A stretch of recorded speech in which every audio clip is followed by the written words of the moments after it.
Марказ айыл аймагына келген таза суу түтүктөрүн 2009-жылы сел алып кеткен. Ошол учурдан бери электриктер таза суусуз калышкан. 2017-жылдан бери кайрадан ичүүчү сууну калыбына келтирүү аракеттери көрүлүп, сел тосмолору курулган. Мына дренажыбызды тосмосун жасатып, габионовый сеткалар менен тостурдук.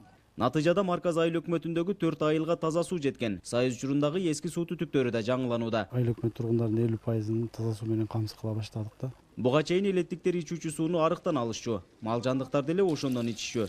Мындан ары таза сууну үзгүлтүксүз алып калышты. Biz mına arıqdan su içeterek. Hazır mına bu yılғы jıl taza su kelip, elge жақшы болды. Баткен облусунда жалпы 191 айылдын 98-и дагы эле таза сууга жете элек айылдардын катарында. Кыргызстан эгемендүүлүк алган жылдардан тарта 46 айыл республикалык бюджеттен каржыланып, таза суу менен камсыз болгон. Дагы 72 айылды камсыздоо боюнча аракеттер көрүлөт.